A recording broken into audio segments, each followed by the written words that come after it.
메이킨 효과. 장은 활발하게, 변비는 부드럽게, 몸은 가볍게. 메이킨 확실하지. 변비, 복부팽만, 식욕부진 한 번에 싹. 메이킨 아침이 확 달라져요. 유쾌, 상쾌, 통쾌. 변비엔 메이킨. 명인제약. 비상이다. 창문을 열자니 냉방비가 걱정이고, 이대로 있자니 실내 공기 오염이 걱정이고, 환기 어떡하지? 킴펠이 있잖아요. 킴펠 환기 시스템은 창문을 열지 않고도 환기가 가능해 감염 위험도를 줄여줘요. 킴펠과 환기 타임 하세요. 환기가전 킴펠. 썬팅을 하자 버텍스로 하자 루마 버텍스 컴온. 썬팅을 하자 버텍스로 하자 루마 버텍스 World Class Sunting Lumor Vertex.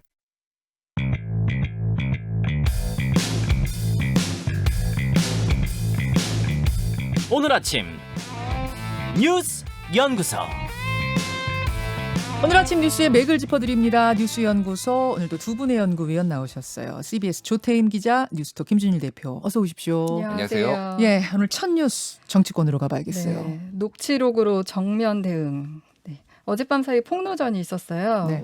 원희룡 전 지사의 폭로에서 시작된 건데, 이준석 대표가 윤석열 전 총장이 곧 정리될 것이라고 말했다고 원 전 지사가 밝혔었는데, 그게 이제 어제 일입니다. 네네. 어제 저희 방송 후에 하루 종일 시끄러웠어요. 맞아요. 이게 보도가 되면서 뭐냐면 원희룡 지사가 내가 이준석 대표하고 통화를 했었는데 이준석 대표가 나한테 윤석열 후보가 곧 정리될 거다라고 말을 했다라고 밝힌 거예요. 네. 하루 종일 시끄러웠죠. 맞아요. 어제 하루 종일 낮 동안 이거 가지고 원 지사도 인터뷰를 굉장히 많이 하고 했었는데, 네. 이에 대한 반박으로 이 대표가 어젯밤에 이제 녹취록을, 원 전 지사와 통화 녹취록을 공개를 한 거예요. 그러니까 이 맥락도 좀 있는 것 같은데 원희룡 지사의 발언에 대해서 이준석 대표가 반박을 했죠. 그 정리는 그 정리가 아니다. 갈등 네네. 정리다. 그랬더니 원희룡 지사가 아니다. 그 통화 녹음한 거 있으면 다시 좀 들어보셔라. 주어 확인해라. 이랬더니 이준석 대표가 그 녹취록을 공개한 거예요. 네. 그래서 이제 어제 녹취록을 보면은, 그러니까 이 녹취록의 공개까지가 어떻게 된 거냐면, 어젯밤 원전 지사가 그러니까 11시가 넘은 시간, 내일, 그러니까 오늘이죠. 오늘 오전 9시에 이 대표에 대한 그 정리해야겠다 발언과 관련해서 네. 긴급 기자회견을 열겠다고 알리자 이 대표가 5분 만에 반격에 나섰어요. 자신의 페이스북에 그 녹음 음성을 텍스트로 변환하는 AI 기술인 클로바 노트를 통해 뭐 텍스트로 변환한 것이라면서 아예 캡처본을 올렸거든요. 내가 찍은 거 아니고 그냥 네. 돌린 거다 하면서 맞아요. 그대로 네. 공개한 나의 거죠. 개인적인 의견이 들어간 게 아니다. 자, 이것을 저희가 줄줄줄 읽기가 쉽지 않아서 일단은 이준석 대표가 SNS에 올린 그대로를 저희가 공개하겠습니다. 유튜브와 레인보우로 페이스북 내용 그대로 공개하겠습니다. 태임 기자, 네. 참석자 1이 누구고 참석자 2가 누굽니까? 참석자 1이 이준석 대표고요. 참석자 2가 원희룡 전 지사입니다. 예. 그래서- 요점만 정리를 해볼까요? 네, 여기 녹취록에 따르면 지금 여의도 연구원, 그러니까 이준석 대표가 말하는 거예요. 지금 여의도 연구원 내부에서도 조사하고 있잖아. 저거 곧 정리된다, 지금. 여기서 중요한 게 저거 곧 정리된다 이건데요. 이 대표는 이게 당내 갈등이 불거지면서 이제 후보 지지율도, 윤석열 후보 지지율도 떨어지고 갈등이 서로에게 도움이 안 된다는 걸 알면 갈등이 정리될 것이란 얘기였다라고 설명을 하는데, 원 전 지사는 이게 윤석열 전 총리가 정리된다. 낙마의 의미다. 네네. 이렇게 얘기를 하면서 이제 서로 논란이 일고 있는 건데요. 네. 여기까지인 거죠. 이게 네. 지금 밤사이에 급박히 돌아간 상황을 정리를 해주신 건데 김준일 대표 예. 어떻게 보세요? 일단 뭐 저기 텍스트를 보면은 입당 과정에서 그렇게 해가지고 이게 세게 얘기하는 거지 이렇게 얘기를 했잖아요. 그럼 입당 과정에서 불시에 입당을 해서 갈등이 있었다.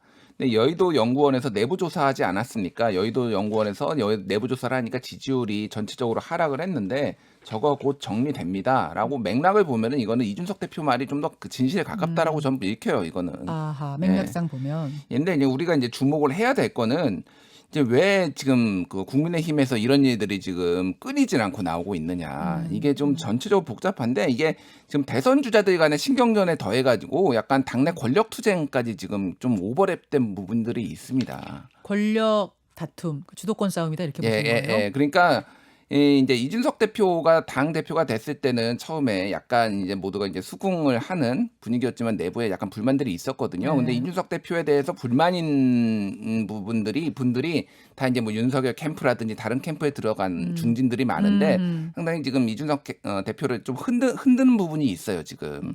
이게 그러니까 공정한 경선 관리의 문제도 있고 또 하나는 이제 당내 역학 관계도 있거든요. 그럼 원희룡 후보는 왜 그러느냐? 이거는 뭐 본인의 존재감을 좀 드러내기 위해서 지금 강하게 하는 거거든요. 왜냐하면은 지난번에는 윤석열 캠프 측이 그 뭐 봉사활동 예. 참여하지 말자라고 제안했다 이런 거에 대해서 부인하지 않고 그쪽을 또 저격을 했잖아요. 예, 윤석열 예. 캠프 측을. 예. 그러니까 약간 좌충우돌 성격도 약간 있다 이렇게 좀 보여지고 있어요. 한쪽 편에 확 서서 지금 원 지사가 그러는 건 아니다라고 보시는 예, 거고. 그래서 뭐 이준석 대표도 어제 국회 방송 인터뷰에서 이준석을 때려야 기사가 되기 때문에 당내 저격이 있어 이런 상황까지 왔다라고 이제 뭐 본인의 이제 분석을 얘기를 했는데 일단 녹취록 전화 통화한 거 사적인 거 까기 시작하면은 이거는 아무도 전화 못 하고요. 아무도 서로 신뢰 못 합니다. 근데 이준석 대표가 자초한 부분이 있거든요. 분명히 그 전에 그 윤석열 후보랑 한 것에 대해서 그렇게 약간 녹취록 본인은 안 했다고 하지만 정황상 그렇게 녹취록 언론에 형태에 뭐가 나왔기 때문에 예, 그거 한 거는 맞고 그러니까 지금 당내 갈등이 어디까지 갈지 이게 지금 잦아들 것 같지가 않아요. 당장 이제 선관위원장 임명하는 것부터 해서 다시 또 붙을 테고 사사건건 지금 당내 주자들과 중진들끼리 계속 붙을 것 같습니다. 이 권력 다툼의 더 본질로 들어가 보면 선거 앞두고 어쨌든 선거의 룰을 최종 확정하고 그것을 집행하고 하는 그 주도권 싸움은 아닌가라는 생각도 들어요. 예를 들어 이 지도부 체제를 업고 비대위 체제를 옹립하고자 하는 어떤 그런 세력이 또 있는 것은 아닌가라는 분석도 있던데 너무 네. 나간 건가요?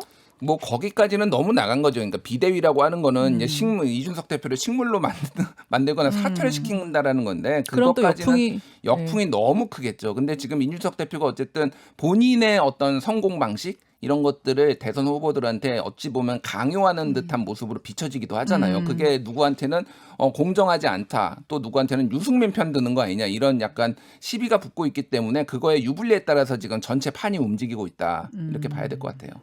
조태인 기자. 사실 어제 오후까지만 해도 중요했던 오늘 원래 예정된 토론회가 취소된 거였거든요. 그러니까 사실은 어제 맞아요. 제일 중요한 건 최고위원회 결정이었잖아요. 네네네. 경선 토론회 이거 할 건지 뭐 정견 발표회로 할 건지 아니면 아예 연기할 건지. 네네. 근데 아예 연기하는 걸로. 네, 그러니까 일단 오늘 봉합. 토론회는 취소를 하고 네. 그다음 25일도 토론 대신 비전 발표회로 하겠다. 그러니까 일종의 봉합인 거죠. 그리고 이준석 대표가 좀 한 발 물러났다 이런 평이 있었는데 이거 가지고 이제 표면적으로는 봉합이 이뤘지만 이거 완전한 봉합은 아니다. 왜냐하면 2차전이 남아 있거든요. 네. 선관위원장 인선과 관련된 그렇죠. 건데 지금 이 대표가 염두에 둔 분은 서병수 전 의원인데 이제 선관위원장 카드는 사실 거의 자초됐다는 평이 많고요.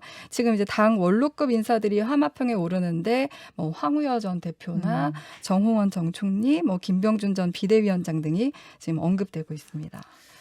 그러면 뭐 어제 이제 최고위원회에서 그렇게 되고 봉합을 시도해 보려고 했지만 원희룡 지사의 이 발언으로 요 얘기 때문에 또 봉합은 이제 안 된 것 같고 선관위원장 놓고 또 한 번 또 그쵸. 갈등의 불씨가 남아 있고 계속 이런 연속이네요. 이런 와중에 홍준표 의원은 어제 대선 출마했죠. 공식 예. 선언했죠. 이런 일도 있습니다. 2부 윤태곤의 판에서 이 얘기는 더 깊게 좀 들어가 볼게요. 두 번째로 가죠. 집중 공세된 지사직 찬스. 민주당 얘기군요. 네, 이번엔 민주당 얘기입니다. 민주당은 어제 4차 토론회가 있었는데요. 가장 뜨거운 부동산 정책 토론회였습니다. 이재명 지사의 기본주택과 관련해서는 집 없는 사람은 계속 월세로 살라는 거냐라는 지적이 쏟아졌고 또 성남 서울공항을 이전해 3만 호를 짓겠다는 이낙연 후보 공약에 대해서는 안보와 특혜 등의 문제가 있다는 지적이 나왔습니다. 근데 이후에 이제 주도권 토론에서는 네. 이제 민감한 내용들이 본격적으로 다뤄지면서 이재명 지사에 대한 공세가 좀 집중됐어요. 여기서 이제 황교익 내정자 문제가 나온 네, 거죠. 황교익 경기관광공사 사장 내정자 문제와 또 경기도민 재난지원금 관련한 지적이 나왔는데 정세균 후보는 황교익 말고도 보훈 인사로 거론되는 인물이 여러 명 있다. 이 과정에서 또 최순실 씨 이름이 거론되기도 했었고요.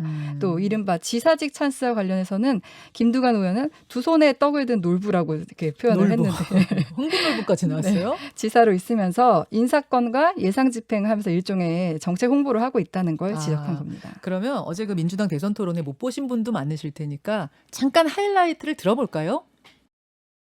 그 황교익 씨 인사 잘못된 거 아닙니까?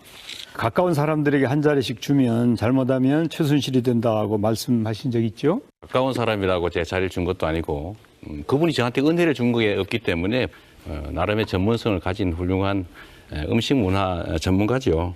그 돈을 가지면 경기도 자영업자 127만 명에게 32만 원씩을 나눠드릴 수 있는 돈이거든요.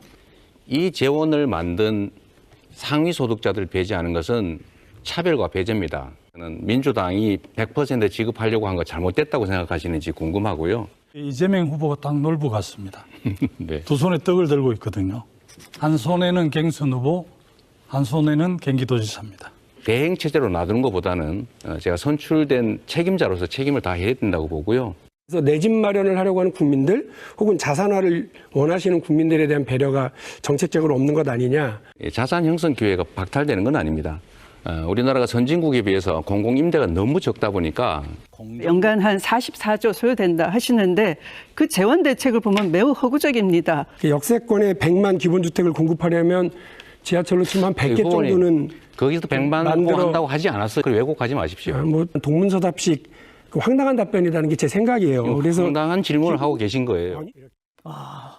1대5 싸움이었네요. 이 하이라이트를 보면은 예. 이재명 지사에 대한 공격이 많이 전개가 됐네요. 뭐 이거 외에 이제 공항에 서울공항하고 김포공항에 집을 짓겠다 이제 박용진 후보랑 이낙연 후보에 대해서도 뭐 질의가 들어오긴 했습니다만 예, 예. 대부분의 공격은 이제 이재명 주자. 후보한테 갔고요. 그래서 기본주택 원래 이제 어저께 부동산 대책 토론회였거든요. 그래서 이제 기본주택과 관련해서 이제 임대주택의 좀 변형 형태입니다. 그냥 기본주택이라고 붙인 건데 그게 좀 뭐 많이 지하철 역세권에 많이 지어서 싸게 공급하겠다. 이게 좀 허황된 거 아니냐 이 부분이 많이 나왔고 황교익 마칼런 리스트 논란이 뭐 계속 이어지고 있죠 지금. 자, 보훈 인사. 예. 이게 보훈 인사냐 아니냐. 네, 네, 네. 이분이 전문성을 갖춘 거냐. 뭐 이 논란이고 어제는 이낙연 캠프의 신경민 전 의원, 신경민 상임 부위원장이 저희 인터뷰 나와서 오사카 관광공사나 도쿄 관광공사 사장이라면 모르겠는데 경기도 관광공사 사장은 아니다. 어울리지 않는다. 이 말을 해서 이것도 파장이 상당했거든요. 오늘은 반론 인터뷰 준비되어 있습니다.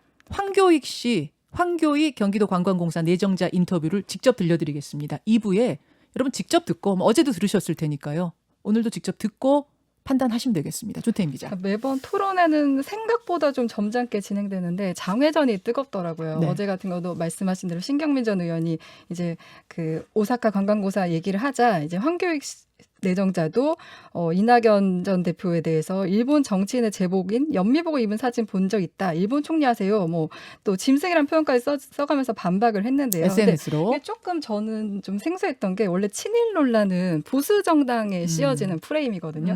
지금 민주당 당내에서 서로 친일이라고 주장을 하는데 이거 관련해서 황교익 내정자도 어제 이런 얘기를 했어요. 별로 의미 없는 프레임 싸움이다. 뭐 그냥 상대를 미러링한 거다 이렇게 얘기를 했거든요. 예. 그래서 이게 근데 조금 서로에게 상처만 되는 공방 아닌가 싶습니다.